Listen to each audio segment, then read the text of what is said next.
So, a favorite composer? My brother Bob, he would sit at the piano for hours and just play stuff he made up. And I remember one story he made up. I don't know if he did the words or not, but it was, "Look off, dear love, across the sallow sands, and mark yon meeting of the sun and sea. How long they kiss in sight of all the lands, a longer, longer way." I don't remember the rest of that. But I mean, he was a genius when it comes to that. Wow. And, you know, very intelligent. Unfortunately, some of his intelligence was misused.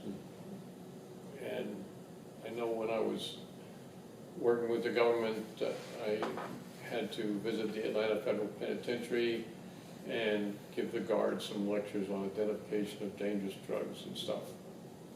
And they gave me a tour. And they had artwork done by some of these guys, and they had a Catholic confessional that was hand carved by a guy. And their comment was, a lot of these guys are really, really good. If they'd only, you know, channeled it in the right direction. I also met a guy named Colonel Francis Gary Powers. No, Colonel Rudolph Abel. And he was the guy that we exchanged for Francis Gary Powers, the U-2 pilot that was captured. And he would do artwork. I have a couple pieces of his. What, they're not individual. Lithographs. Lithographs, yeah. And fantastic. And I could talk to these people about anything in the world except why they were there. And he was a brilliant conversationalist. And no wonder he was such a good spy. So, anyway, back to your question, my favorite composer, yeah, Bob was it. Among the others, the classical ones, I can't really pick one. I like them all. And I like some of the more modern music too, you know. Like who? Well, like, you know, Bing Crosby would sing, or Frank Sinatra would sing, and you know, I don't have a good memory for names, but I would enjoy the songs. Perry Como, Nat King Cole, you know, a lot of I these. thought you said modern. It is for him. You know, I just got a cheap shot You did. from the moderator of this allegedly intelligent discussion. I couldn't resist. We wanted to see a little bit of your character, so I did that intentionally to kind of draw out your sense of humor. Okay. Favorite artist, I said my mother was my favorite artist, really. She did some nice paintings. I also have an uncle named Roy Jackson. And he was, you know, like my dad, honest as the day and long, never told a lie in his life. He and my mother would get to sing together. And he was also in the military for a while. He graduated from Texas A&M. And he was, actually, he was in the Battle of the Bulge. Oh, And wouldn't talk about it. Obviously, that was a bad time. But he's passed now. His wife still lives. She's 95 and living in near San Diego in some home, assisted living home kind of thing. So, and he was good at sports. He taught me golf. He taught me tennis. I mean, he was a very, like my dad, very giving type of person. Dad was giving, but he was never good really at sports. I don't think he really ever, I don't know if he ever really played any sports.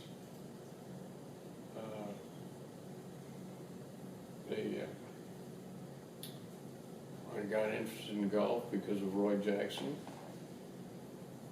My first golf club was a 5-iron, and I remember going around just hitting the 5-iron. But that's all water over the lake. I cleaned up What memories do you have of your grandparents, of your mother's parents? And My mother's parents, granddaddy, who's I called R.C. Jackson, was strong as an ox. He just had powerful hands, powerful feet. He could pinch you with his toes and you'd really feel it. He worked for Western Union. I remember he would take the train in from Westwood, New Jersey, into New York where he worked. And when he came home, he always had a paper. And I remember the smell of a fresh paper. It always had a unique smell. I can't describe it.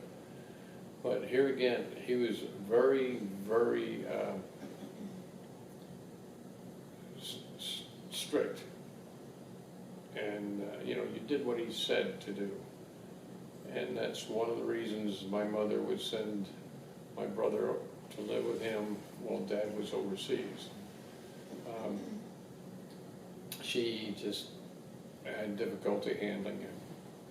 did he operate was he a ham radio operator or something He like also, that? yeah, he was a ham radio operator. I can't remember his call sign, but I mean, he would call people all over the world. I mean, Yeah. he was really intelligent and can do amazing things. I remember that's how we found out that his wife died. We were in Germany at the time, and we got a ham radio operator to call us that was in Germany to let us know. And I just think, he had friends all over the world. I mean, he was a nice guy.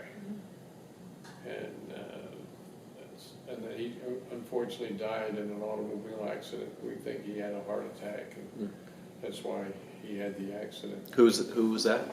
Granddaddy. Your R.C. granddad. Jackson? And how about R.C. Jackson. Nin's mom? Nin's mom, Nana, I never really knew her all that well. She played the piano. I would sit under the piano and listen to her playing, and she had this bowl of blue marbles, and they were my little soldiers. And there was 100, gross of them, 144 of them, so I would play with them, line them up, marching order and stuff like that. And that's all I really remember about her.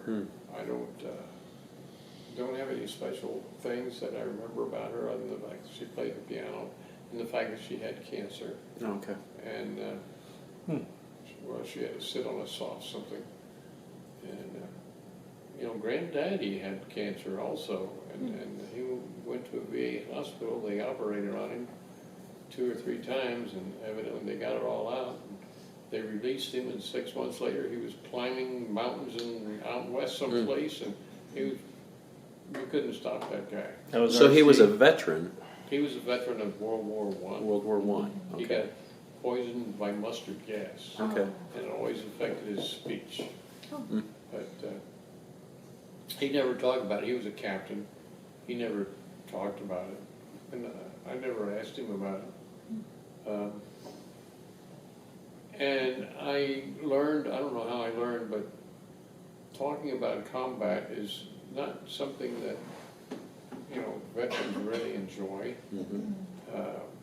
It's okay to say thanks for your service, but don't say, hey, where were you? Where did you do the war? Oh, I sat and drank coffee in an office someplace. But that's Now, what about your father's parents? You talked to us a little bit about his mother and how she would host lunch for you. She was typical German, and she doted on me. I mean, she spoiled me because I looked so much like my dad. So unfortunately, she did play favorites, and so I think it may have been obvious. And her husband, George Jacob. Jackson, George J. Masters, he would sit and listen to baseball games, and he was deaf. And he'd have the radio up loud, okay? And he also smoked a lot. He would smoke probably 2-3 packs a day, and he didn't die of cancer. So, you know, I think there's something to the story that, you know, cancer may be something affected by genes. But he would also babysit with Bob and I, and even after Ginger, when we were in New York, during the war, he would babysit with us. And there would be an air raid siren, and everybody's supposed to pull their shades down. He couldn't hear it. And the next thing we knew, we were awoken by a knock at the door, and it was a warden telling us that our windows were not shielded, you know, we didn't have our curtains down. And so we would apologize and go pull them down. But he was so deaf he couldn't hear. Mm. But he was a nice old guy. Walked with a cane, had a mustache. You remember your Aunt Ruth? Memories Aunt of her? Ruth, yeah. She and Uncle John. Now that's a story. We call him Uncle John, although we're not sure that they were ever married. He jumped ship in Newfoundland, we believe, and migrated down from Canada, which meant he was an illegal alien. Okay.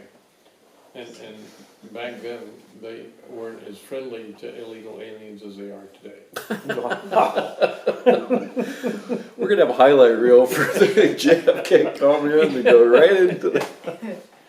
No, I mean, then people that came into the country came in through Ellis Island, and he didn't. And I think that may be one reason why he and Ruth never got Didn't get married, married, because he would have had to produce something. And Aunt Ruth was very nice. I don't remember a whole lot about her. Did she live in New York? Did they live in New York? She lived in New York, Okay. and they lived in New York, and he had a Chrysler Packard Clipper, which was a great car. I loved it. And they would come for Thanksgiving, and I remember we had a Thanksgiving in Arlington, Virginia, and we set up a ping pong table for everybody to eat from. There were so many people there. It's almost like the Christmas singings we had in Atlanta. And it's about all I knew about them. I, you know, really hang around with them that much.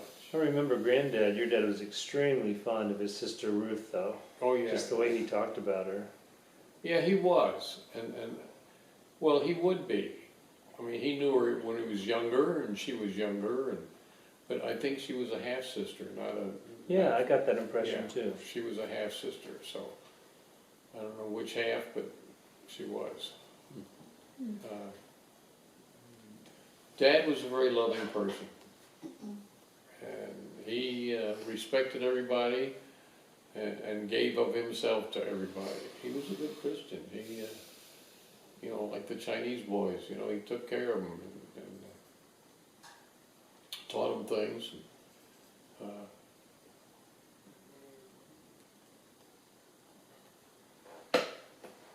That's it.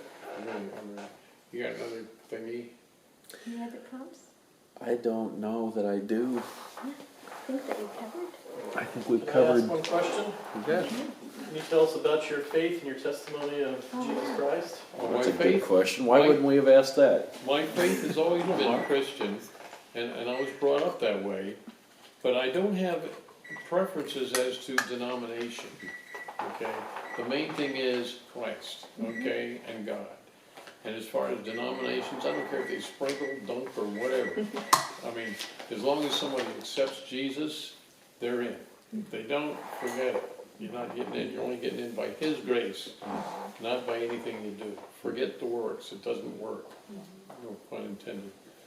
But, no, I was raised in churches and chapels, and my experience with Army chapels was the chaplain, whatever denomination he was from, that's the domination of the service, be it Episcopalian or Methodist or whatever. And so I got familiar with all of them, and yeah, I agree with some of them and don't agree with some of them, but it's not the little things that bother me. I mean, I was an elder in a church in Wheaton, Illinois, okay? And I took over the position of somebody else that had only served a year and then dropped out. So I had a 2-year term of my own, and I was chairman of the staff personnel committee. And then I got reelected for another 3 years. Well, during that time, they had a split, a big fight. Some people didn't like the pastor. And that was some trying times, and then I began to wonder about alleged Christians. But I met with the, quote, dissidents, I don't know what to call them, but the people that wanted to get rid of Stravakos was a preacher. And I said, you know, what's the problem with him? And they said, well, he's bringing in people to our church that aren't our kind of people. And I said, well, what do you mean our kind of people? Well, they're not Wheatonites. Wheaton was very snobbish town, and Wheaton College is there, you know, and I said, what do you mean not Wheatonites? Well, they're not from Wheaton. I said, well, I'm not from Wheaton. Well, we're not talking about you, George. What it boiled down to, they were talking about blue collar people, and I thought, you know, Wow. you people are allegedly Pretty messed up. Christians, Yeah. and then, you know, half the choir left. Because the director left. And my thought at the time, although I didn't express this, and maybe I should have, is, who are you people here to worship? You know, the whole idea is, why are we there, you know? I don't agree with all the things that, you know, Cooper may expound, or Bob Williams may expound. But the main thing is, to me, what counts. You know, Christ is it, you know. If you accept Christ and take him into your heart, you got it. If you don't, you're never going to get it. So, I hope I answered your question. Thank you. Very well done. Thank you very much. No, thank you for asking. Isn't that Do the you right know much thing? about Isn't your? that the right thing to say? Yeah. So far, you haven't given any. Well, you've only given one wrong answer, and that was at the tail end of one of the tapes. We're going to cover Oh, the yeah, whole the Kennedy favorite thing, son yeah. question. No. But we all have our own perspective. No, I have a perfect answer for that. It can't offend anybody. Yes. That's true. That was God's creation, even though we all are. Yeah. Do you know anything about your great grandparents? Great-grandparents, if I have any, I don't know. Pretty No. sure you do. I know. That's a good observation. I know that on the Collier side, they wrote a book of the history of the Colliers. Right. Yeah. Yes. And I had that and looked at it once. But I've never been much of a genealogist. I haven't sent my DNA in to see what country I'm from or anything like that. I see all these advertisements on TV and I'm not really sure what I should think about them. Yeah. But grandparents, I don't know, except on the Collier side, I did read the Collier book, and I know they go back to Ayers, and supposedly he was in Jamestown, and you carried him back for, you guys have cheated. It goes way, way back. Yeah. Well, because it gets tied into there's some nobility, European nobility that our bloodline ties into from the Ayers side, which of course is Nin's. I think that's Nin's great grandfather, right? Probably. And then so he goes way back. Do we have any inheritance from them? Apparently not. At some point, someone was a master, but I don't know what they did. Because Well, master usually has an indication. you would think Yeah. we would have a castle somewhere. Either a slave owner or very good at some skill. or Yes. Yeah, it predates Watchmaker. slavery, or at least the kind of slavery we're Yeah. talking Nothing really predates that. There's always So, been slaves. I have a question for you. So, when was the first time that you met my mother? I assume it was at Nen and Granddad's with my dad, but No, actually, I met her first, I thought. No, that was Elaine, or June, or whatever her name was. I was in Minneapolis on business, and Bob was there at the time. And he didn't take me to see you guys. well, you had to have met her before that because we have a Christmas picture where Steve is probably a little less than a year old, and I'm probably a little more than well, yeah, December of '64. yeah. We'll show you the picture. And it's gotta be, Fond it's memories. probably at Nins. Is that the year you guys came down a big bus? No. No, it's pre-bus. It's pre-bus. Pre-bus, yeah, I remember the bus. I was impressed, well, Bob was a genius for crying out loud, you know, I mean, I couldn't have done that. Redo the bus and make it into Motorhome. yeah. Yeah, pretty cool. Uncle George, what kind of advice would you give to us? Read your Bible every day, number one. Follow Christ's teachings, number two. Never sell out your integrity, because once you sell it out or give it away, you can never get it back. And just, hey, love everybody, you know. I mean, treat people like you want to be treated. You know, I mean, don't lose touch. I mean, I'm a hard guy. I mean, I've never been homesick a day in my life. And I think that's part of the thing from Dad, because he's been gone so much, and the moving around so much. You just do not get attached. And so I've never been very good in keeping up with relatives or anything. I just move along, you know. I enjoyed your Christmas letters, I read them. Did we ever send you anything decent? Probably not.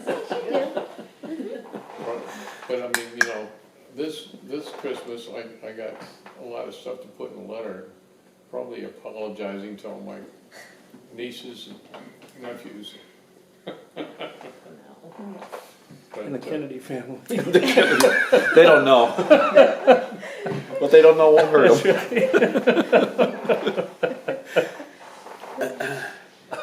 Anybody? The floor is, I'm gonna look at the That was great. list of questions here. Yeah. The Inquisition, It's been an inquisition, all right. We've had you for about 3 hours of. you just think you had me. He still hasn't confessed. Right?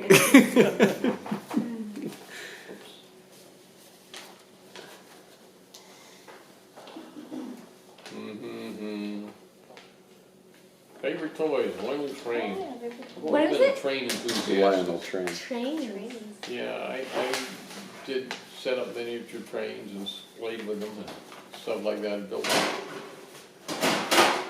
in Chicago, I built about 13 by 8 layout. I had a Wow. big pipe table this way and one this way, and trains running all over. I built houses and stuff to go on there, and roads for me to play with, and cars. And we had a cat that tore the wirings out because I had lights going through it. But I mean, I always enjoyed miniature railroading, and unfortunately, I started out with HO instead of Z, because HO takes up more space. And about... Started with my train set. Went around in a little circle. I got it for Christmas as a little kid. It became Dad's toy. Yeah. Well, that's the good thing about having kids. You can start buying toys for yourself. That's Yeah. true. That's pretty cool. But about 7 or 8 years old, I sold all my trains. They were all in boxes, and I just sold them. And did I get what they were worth? No. Did I get my cut? No. You never get what they're worth. No.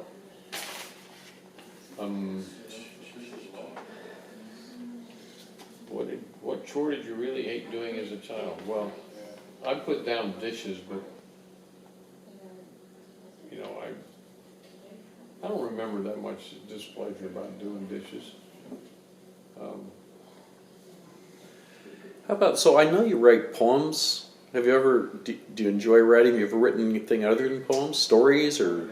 No, as a matter of fact, on poems, I'm very cheap, so I write my own cards. I even did one for flight attendants. You know, It started on a flight, I forget where it was to, but it was my 5th flight of the week. And so far, every single flight had been late, and 2 were canceled, and a couple of late ones were replacements for the canceled ones. And we were flying into an airport someplace up north. It was snowing, we were late again, and we were wondering, okay, the airport allegedly closed at 10 o'clock, and we were wondering, okay, are we gonna be able to get rental cars, do. And everybody was rousing at the flight attendants so badly. So I sat down, I wrote a little poem. I says, "We thank you for a real nice flight. Your service was a true delight. The flight was late and tempers were short, but service you did not abort." And I forget what else I put. Nice. And I gave it to one of them. I says, share this with your teammates and know you got one fan in the whole plane. And about 5 or 10 minutes later, these 3 flight attendants come down the aisle with a bottle of champagne. I don't drink champagne. Oh. I don't like champagne. But, I accepted it and really made a big thing. And I thought, you know what? That made those girls so happy. I should do that more often when I get good service. I've lowered my standards a bit. Good service may be an extra cup of coffee or something.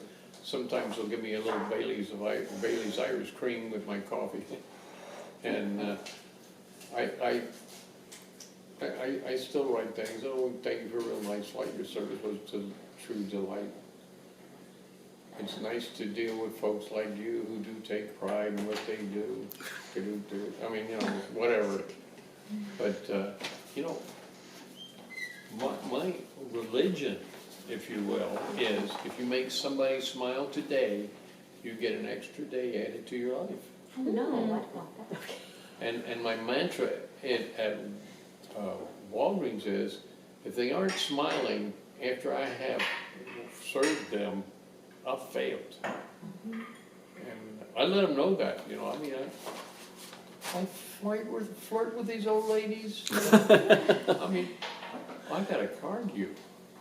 We card people under 40. I mean, just,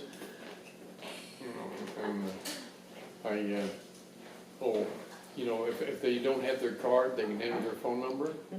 And I just tell them, how hard it used to be to get a fat girl's phone number? I mean, things like that. Just whatever.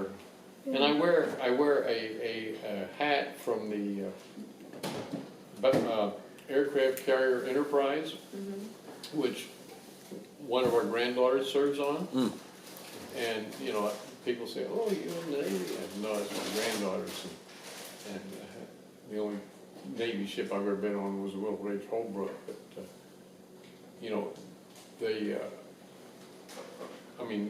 they may want to talk about something or something. Oh, listen, Now, in liquor, I can get away with that.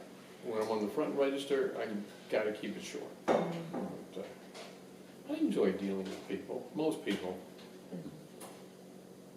So you can get away with more with liquor. Yes. Matter of fact, I'll be in liquor and there'll be a line on the front register and I'll say, hey, step over here to liquor, you'll find it's quicker. And one of the assistant managers, who was a woman I never did get along with, she's gone now, fortunately, said, you can't see that. I said, why not? Because she wouldn't tell me why. But no, she was a pain in the what. Sounds like it. I'd be sweeping. I mean, then I was working at night, 5 nights, and I'd be sweeping, and she said, you still doing that? I said, well, you got your choice. You can have a fast job or a good job, your choice. She wouldn't answer, but I mean, she'd come in and she says, in liquor, she says, well, what is this thing doing here? It was something built, promotional something. She said, that needs to be taken down. I said, I'm not taking it down. You better go ask Groupie. She's the one that had it put up. Well, Groupie was the senior manager. I mean, if I were to tell her something white, she'd say, oh, that's black. And I just never did get along with her. I outlasted her. The only reason I had to leave is because I got this long contract, and